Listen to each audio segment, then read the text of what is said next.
Hello and welcome to Chesapeake Weekly Home Edition. Well, the Centerville Turnpike Bridge remains closed to vehicular traffic. A barge hit the bridge last week and we're still waiting to hear the extent of the damage and exactly what we're going to be able to do moving forward. So to get the latest, we went to Public Works Information Coordinator Jason Brown.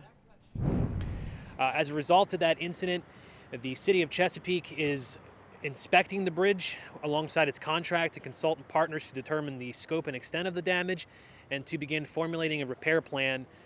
There is no timeline for when the bridge is expected to reopen. That information will be released as it becomes available pending the results of the inspection and the investigation that's ongoing. There is an active federal investigation by the United States Coast Guard and the National Transportation Safety Board to determine the cause of the incident. We encourage motorists to use the Route 168 Chesapeake Expressway as the primary detour route. Those familiar with the recent rehabilitation project that we undertook at the beginning of this year, the detour route is the same, and motorists should anticipate some mild traffic impacts along that detour route as we move forward through this closure to perform these repairs. The city will do everything it can to modify traffic signals and look at other ways that we can mitigate some of the worst backups as we continue the investigation, inspection, and eventual repairs on the Centerville Turnpike Bridge. While one bridge is closed, another one has opened.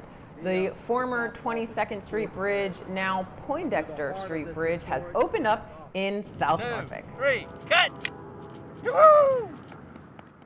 The benefit of this project is dealing with mobility issues here in South Norfolk. So, the number one impediment to mobility here is the interaction between vehicular traffic and train traffic. So, this bridge going over top of the Norfolk Southern tracks solves that issue for us. Helps traffic in and around this area, improves emergency response. The old bridge served for 80 years. We expect a similar lifespan for this bridge as well. Well, absolutely helps spur development. Growth generally follows transportation lines, corridors, transportation corridors. And opening up this bridge is a way to getting to Norfolk and for people from Portsmouth to go straight to Norfolk. Brings people to South Norfolk to stop to have a meal or just communicating and connecting makes things happen, and that's what this bridge is going to do. It's going to connect lives. This is just the beginning for us, but it's important that we all be here today to show that we are committed to continuing to grow South Norfolk in a way that they want to be. And they're also raising so much more than just bridges in South Norfolk. They're also raising homes for some very deserving families. Check out the latest on this Habitat for Humanity build in South Norfolk. I'm happy to report this house is on schedule to be done by the end of November. This is a 3-bedroom, 2-bath house, and we have a very deserving single mother who's going to be buying this house sometime in early December. Since the last update, the house is almost done. Drywall's in, paint, kitchen cabinets are in. All we're waiting to do right now is the bathrooms and some other small stuff, and we'll be able to close on this house. Back before the pandemic, we used to have about 12 to 15 volunteers on any given day, and it takes us about 12 weeks to build a house. Now with the pandemic, we limit our volunteers to about 8 people on the job site, and it takes about 14 weeks now. So if you do the math, it's about 120 to 140 volunteers to build a house.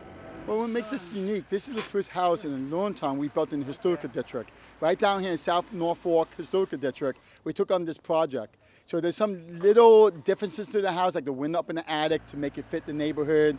So we took on the challenge because we do believe in South Norfolk Historical District and what they're trying to do to bring the neighborhood back together. The 11th annual Thanksgiving Community Dinner, hosted by the Buffalo Family and Friends, takes place on Thanksgiving Day, Thursday, November 26th from noon to 2. Meal pickup will be at 2307 Bainbridge Boulevard. If you're interested in dropping off donations, you can bring them to that location as well. Meal delivery is available for the elderly and disadvantaged. Learn more at buffalofamily.org or by calling 757-739-5222. The Thanksgiving holiday will also bring some changes to city schedules, so let's do a rundown of what's open and what's closed.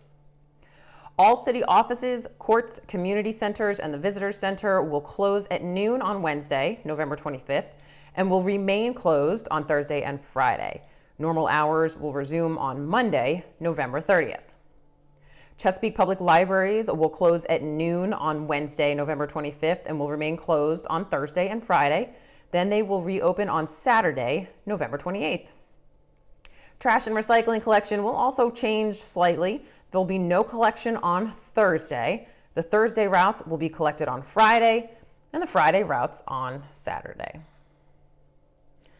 That's all we've got for this week. We wish everybody a very safe, healthy, and happy Thanksgiving, and we'll see you right back here again next week.